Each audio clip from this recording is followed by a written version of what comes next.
On the Final Judgement, we have a very, very special guest. Very fortunate to have her presence here. This is for all who don't know, this is the AAA Ring of Honor current champion, the queen of Impact Wrestling, in my opinion, the virtuosa herself, Miss Deonna Purrazzo. Listen, Deonna, I feel like you have come strictly from the Art Museum steps and the Rok-C statue and right on the screen right now. So I appreciate you being part of the Final Judgement today. Yeah, thanks for having me. I know it's been a crazy media tour. You're back in Philadelphia, right? Promoting the 2300 Showdown show at the 2300 Arena, South Philly Showdown for Impact Wrestling. And make sure everybody listening, 18th and 19th, get your tickets. And you can catch Deonna every Thursday on Access TV, watching on Impact Wrestling. And it's just come full circle for me, I'll be honest with you, because I interviewed you through email twice in 2015 before we had all this great technology. And you were right. You were just getting started. It was like the Monster Factory days, the indie scene. And to see you come full circle and just completely buy in and create this virtuosa character, I mean, it's been phenomenal for me to see, and I'm sure you feel the same way. Yeah, thank you. It's been a journey, but like Impact was just the perfect storm once I was released, of being able to give me the opportunity to put the Virtuosa on the screen and see if it worked. And then just the leniency to go out there and make mistakes and learn week to week, because I had never, up until, May of 2020, when I started with Impact, I had never been on weekly television. In a role of like a predominance, and, doing vignettes and doing backstage interviews and in-ring promos and things like that. So the last 2 years have been a learning curve, but for sure the best 2 years of my life. It's great. And for those who don't know, this was your character, right? You pitched this character. You created this yourself. Goes with your Italian heritage as well. So just talk about how, like you just said, freedom to make mistakes and be able to own who you are. And I don't know if I'm going to be a little far-fetched here, but I'll be honest with you. We've seen this through professional wrestling, where people live their character in and outside of the ring. People like Dwayne Johnson, people like, that kind of persona. And that's what you're taking on right now. So it's got to feel great. Yeah, absolutely. My wrestling style was always going to be my wrestling style. That was just how, Damian Adams trained me in Jersey. It was very technical based and old school American wrestling style. And so it was always going to be hard to get away from that. And in my Ring of Honor days, I was able to break that mold a little bit and see with open eyes more options and more opinions to wrestling and embrace them a little bit. But it was more so, I had this word virtuosa, and then defining it in terms of like, okay, just saying it isn't enough. Who is she and what are her characteristics? And a lot of it is my real life. I am, a really big history buff. I'm in college to get a history degree right now. I love sightseeing and museums and art and all of those things. So the Virtuosa takes on a lot of those characteristics in terms of what she wears and her music and some of that kind of stuff. So it's been really fun to create because it is so close to my heart. It's great. One thing Impact does is they do a great job at storytelling, right? And that's a big part of professional wrestling. And I don't call it entertainment, I call it professional wrestling, because you guys consistently perfect your craft every single day. You call yourself the woman of 1,000 holds, right? So, and you've perfected the armbar, the Fujiwara armbar. So just in essence, to tell everybody, how much work does it go into perfecting a move like that? Yeah, that's my body of work. So it was an accident. I didn't mean to be like, I am a Fujiwara armbar specialist. Just kind of fell into my lap, and it was like, this works, and there's something to this. And I think it's part of, we were talking about the wonders of social media before we started recording. And I think social media is our most powerful tool as professional wrestlers, because we get to brand ourselves and we get to market ourselves. So once I saw, my smaller fan base at the time really catch on to this, like, oh, okay, the armbar, and that's our thing, and then call myself the Fujiwara armbar specialist and brand myself in that way, people really gravitated towards it. So there was something there that I had to keep doing. But then I had to find ways to get into it and get people out of it. And, so I still contact Damien. I mean, he's one of my best friends, but we talk all the time, just wrestling, what about this? And how about this? And maybe I could do this. And if I wanted to do this, how would I do this? And he is such a mind for this. And, he's such a great tool to me to continue to expand my repertoire and use the armbar in new ways, or use different arm bars and really throw my opponents off. It's always growing, right? It's always innovating and it's always improving, which is great. And it's funny, as sports radio host, I've always said that between the ages of 26 and 32 is where an athlete really gets into his or her prime. It's like so I feel like right now you're 27 years old, correct? So you're right at that precipice right now. You're in that prime. Do you feel it right now that this is it for Deonna? Yeah, in some ways, because, I think we all go through like these ebbs and these flows of your career. And I felt like, ooh, okay, I'm at a peak. Right before I was signed to NXT, I was with Ring of Honor. I was traveling the world. I was in Japan. I was doing tours of Australia. I was, staying in England for weeks at a time. Canada, Puerto Rico, all these places. And I felt like, oh, wow, this is like what I dreamt of. This is the life of a pro wrestler. And then you get signed. And for me, it was like, oh, this is a really low valley. Let me try to work and get myself out of it. So now I'm back at that peak where it's like, holy crap, this is amazing. Like, Impact has really given me the opportunity to grow within Impact, but then also, work with companies, again, like Ring of Honor, to go to Mexico for the first time and become the AAA Reinas champion.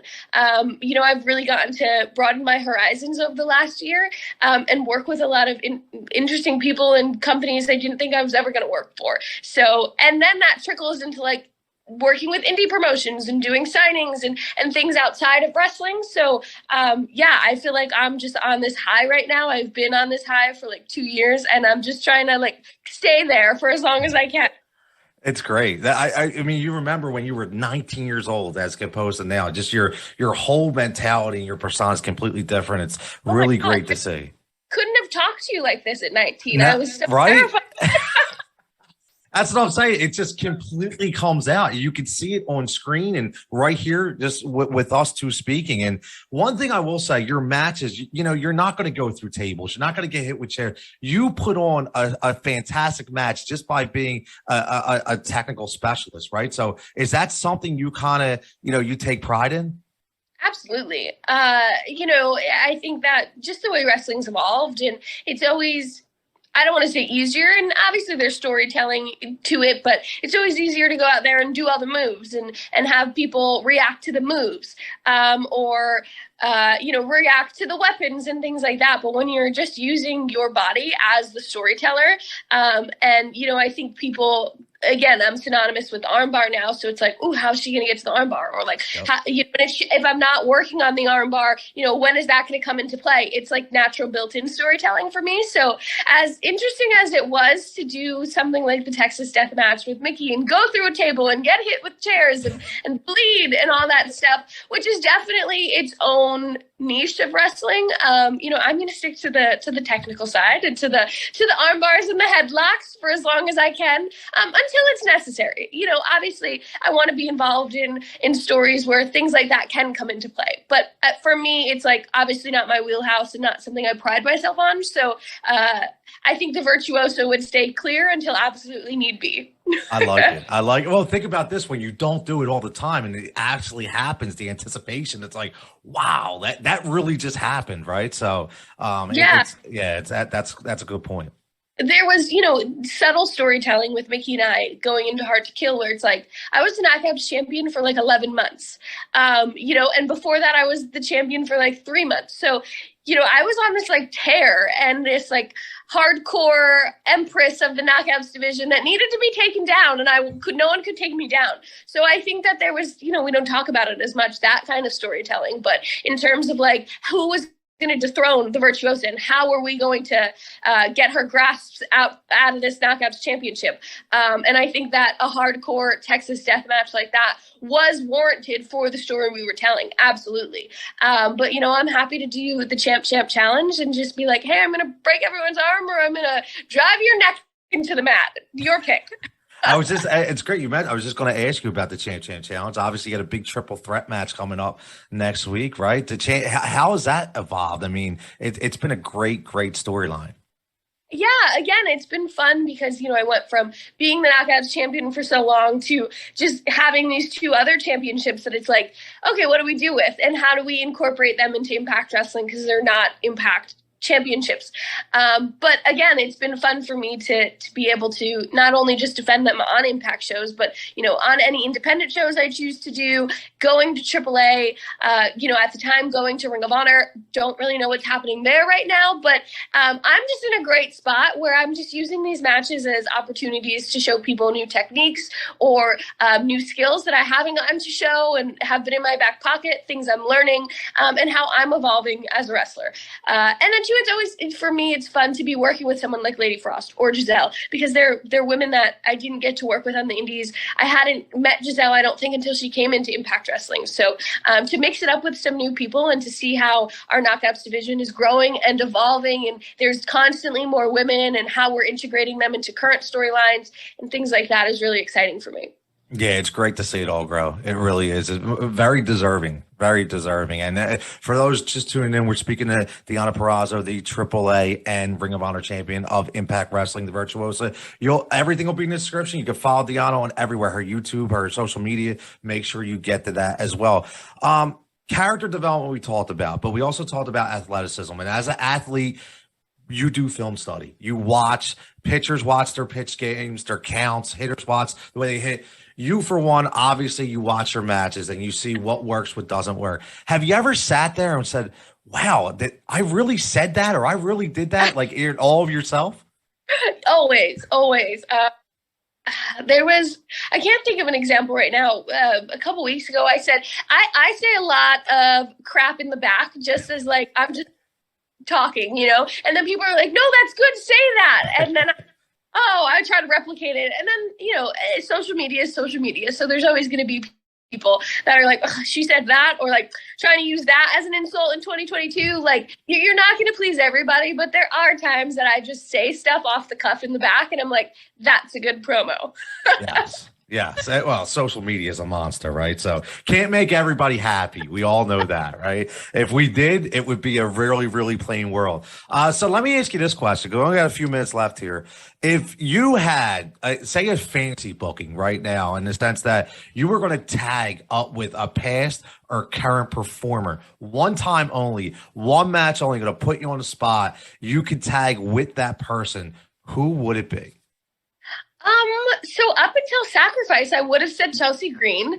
But now, no. I'm going to go with my other best friend, Britt Baker. And, you know, we've been very vocal about wrestling each other, championship versus championship in some capacity. And it hasn't happened, unfortunately. But I think that, you know, while she's the AEW Women's World Champion, while I have the AAA Reina's Championship, the Ring of Honor Women's Championship, we could just like combine forces and be this like unstoppable championship tag team. The Knockouts division has Knockouts Tag Team World Championships. We can get that. She'll be the champ. I'll be the champ. And it all will be good in our world. I like it. There's a lot of acronyms there, but it works. I like it. So let's have a little fun with this. We'll end with this. And number one, I want to say, the last time I interviewed you, you left me with a statement. And the statement was, believe in the possibility of the impossible and never let anyone tell you no. And I'll be honest with you, that's resonated with me and it resonates with a lot of people. So you've basically took that statement and built it to where you are today, correct? Yeah. Absolutely. I thought it was going to be one of those things that I was like, oh my God, I said that. Yeah. But I like that. I really think that reigns true. You know, maybe I was wise beyond my years there, but I really think that reigns true, especially when I went through, you know, in NXT and getting to where I am today. You know, never let anyone tell you otherwise, because I had to bet on myself and I had to fight for myself and I had to be my own advocate. And, my own best friend sometimes. So, yeah, I think that in wrestling, that's true, especially because it's so subjective and some people aren't going to see it and other people are. And that's what happened in my case, where I just pushed and believed in what other people told me was impossible and made it possible. And that's how I'm talking to you today. So, yeah. Great story. In any aspect of life, I think. Oh, absolutely. In many, many aspects. And last thing, I know you're a country music fan. And last time you told me you loved Blake Shelton. But when I ask you this, if we were to take out Deonna Purrazzo's her Spotify list and the top 3 songs that were on there, what would they be? Hey, Steve will get upset. And we've talked about this at home and he gets upset. Tim McGraw, like all of a sudden I just have such a crush on him. Okay, that's okay. He plays James Dutton in 1883, which Steve and I are such huge Yellowstone fans. We're going to Yellowstone in May, and that is the prequel. And we kind of understand how the Duttons get the ranch and stuff. Tim McGraw plays, James Dutton, who's John's great-great-great-great-grandpa or whatever. And since then, I just can't stop listening to Tim McGraw. So Tim McGraw. I'm trying to think too, who else? Chris Stapleton is up there. That is like mine and Steve's. We're going to dance to that at our wedding. He's just our guy. We love him. So he's always playing in the house. And then, I don't know, maybe Kane Brown or Sam Hunt or something like that. I love Miranda Lambert. So she's definitely up there. I don't know. That's okay. Listen, there's a lot of great names. It's a lot of great names. It's all right. We even threw to Kane Brown in there. We knew Kane Brown would have to sneak his way into that list as well. But listen, I'm going to let you go. Deonna, thank you so much again for being a guest today on a Final Judgment. A lot of stuff going on. Everybody remember, we have the showdown at the 2300 South Philly Arena, the old ECW Arena, March 18th, March 19th. You can catch Deonna every Thursday on on Access, right, at 8:00 on Impact Zone. We love Impact Wrestling. And Deonna, enjoy your media tour. I appreciate you being with me, and have a fantastic day. Thank you so much.